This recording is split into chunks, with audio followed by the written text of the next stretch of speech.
the basic question of the film is about this argument about nuclear waste. Okay, is it possible to resolve the problem of the nuclear waste? And you could do the film on that level. You could sort of you could have this guy saying no and that guy saying yes, we will find a solution eventually. It's just a question of applying science, and science has always given us the answer if we work hard enough. And then somebody else saying, but the radioactivity is killing everybody. And you could have this sort of tennis match, people could sort of my feeling is that two things about that. First of all, people watching this won't be able to make up their minds who's right. Or, the kind of audience that you're considering, they won't understand enough of the technical detail there to work out what's right, and so they will operate on the basis of who they like, and that might work as well. So it might be good to say, well, they like this guy and they don't like that guy. But really that doesn't address, to my mind, the main problem which I was talking about just now in the room, and which you wanted me to cover again. And I've thought about this whole area for many years, and each time I've looked at a problem, I've stepped back from it and tried to see what's behind that problem, and then I've stepped back from that to see then what's behind that problem. So a lot of people will say that the problem with nuclear is associated with the problem of capitalism, the problem of the need for energy. And the energy is needed to fuel capitalism, to fuel the sale of goods to each other, so that there can be a general increase in the amount of money, if you like, or that kind of value in the world. So that's one position that you can walk back from it all. But then I don't think that answers it either, because then you're left with another question, which is, why do people want all this money and power and influence and all the rest of it, you see? So you need to step back from that as well. And a simple way to argue would be to say, well, it's human nature. And of course a lot of people do that too.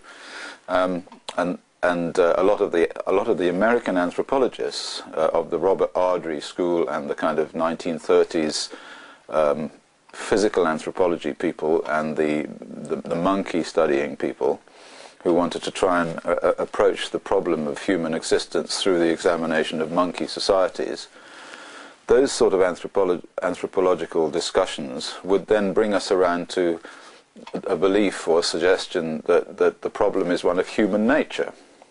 But again, you see, what does that mean, human nature? Because I now step back from human nature and say, what are we talking about there, you see?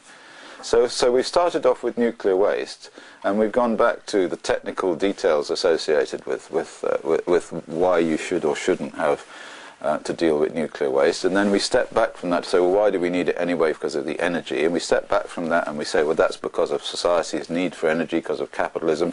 We step back from that and we say, this is because of human nature. And we have all the experimental and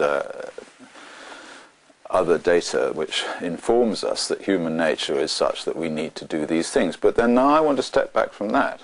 I want to go one stage further and start to investigate the question of human nature.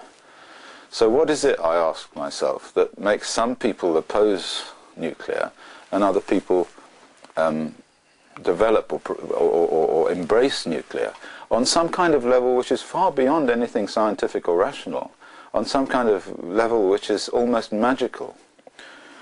There's a sort of there are people who are emotionally in love with nuclear power and with the kinds of energy and the force and the violence and the kind of association that it has with the control of nature that makes it sort of fundamental to their psychology and to their identity and to their survival.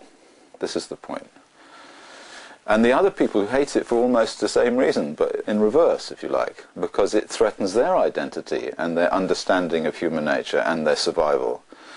And the lines of battle are very, very easily seen when you go to meetings involving nuclear scientists or involving anti-nuclear people. You find that there are many more women in the anti-nuclear movement and very more men in the, if you like, the nuclear movement, okay, the cult of the nuclearists.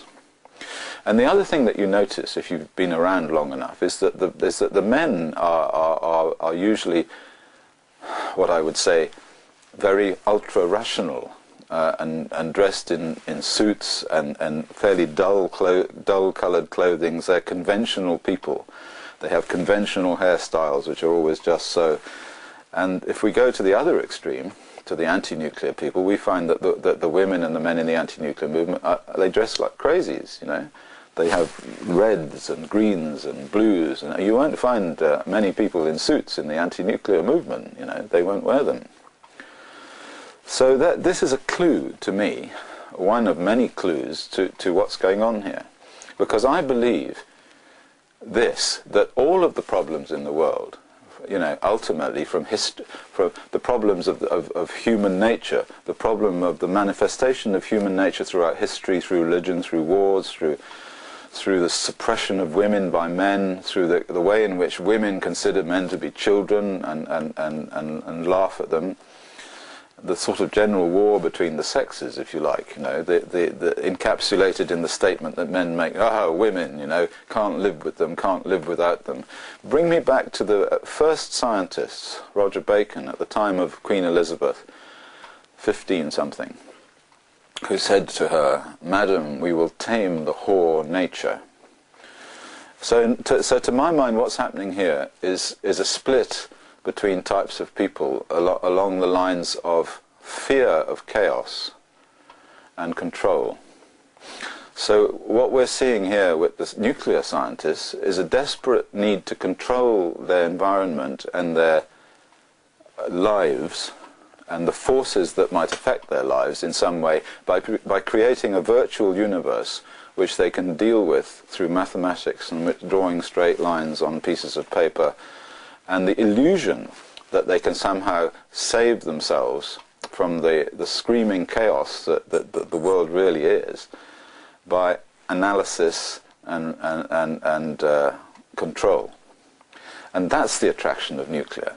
That is the attraction of nuclear. It has this fearful attraction of being able to control nature, and behind that is the belief that you can somehow control the dangerousness of the, if you like, the raw relative to the cooked, as the anthropologist Lévi-Brühl identified by analysing folk tales, you know, because in every folk tale you have the raw and the cooked. You have a kind of control side of it, you know, and you have a fearful sort of mad side of it. Now the fearful mad side of it is the real side. This is where we really live, you see. To my mind, this is where we really live. The real universe is chaotic, and it's wonderful. You see, because you can embrace this wonder of the chaotic universe. You can embrace the women and the wetness and the warmth and the sexuality and the violence and the madness and all that stuff.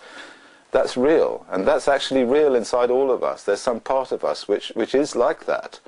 But in the case of these people who do the nuclear stuff, at a very early age, I believe, they suppressed that. They found it fearful, and they decided to become mathematicians or physicists or whatever. So they didn't go out into the playground. They didn't get rowdy. They didn't, you know, fight and shoot around the place, kicking people and you know, embracing the women and all this kind of stuff. They put themselves in this kind of mathematical box, and this is where they are. And so really, when these arguments take place, like many arguments between men and women on substantive issues like what colour of carpet you're going to buy, which can turn into mad arguments, you know, where people knife each other or leave each other or run off with the milkman or whatever. These arguments are really not arguments about the issue of whether the carpet is green or whether the carpet is blue. And in the case of the nuclear arguments, it's not really about whether radiation is safe or isn't safe. Behind it all is an argument about control and chaos. This is what I believe.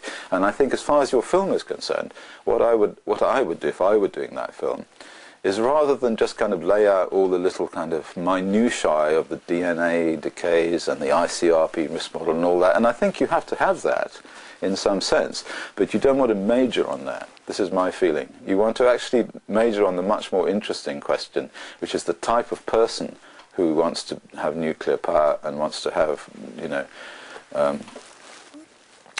a solution to disposal, and which are always, you notice when they present these things, not presented in terms of the real world, you see.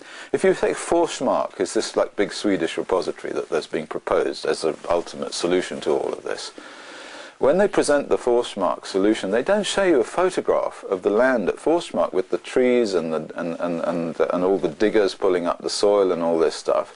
What you see is a kind of idealized diagram drawn by some graphic artist, you know, where the grass is always the same shade of green and the trees are put in like little sort of virtual trees all over the place, and people are walking about with dogs afterwards to show how safe it all is, you know. But in your cutaway you can see, because you're the scientist, all these sort of fantastically stainless metallic, you know, objects buried underneath the ground safely, where they're not going to affect these idealized people with their children walking through the sunshine in the park that has been created above this nuclear waste repository.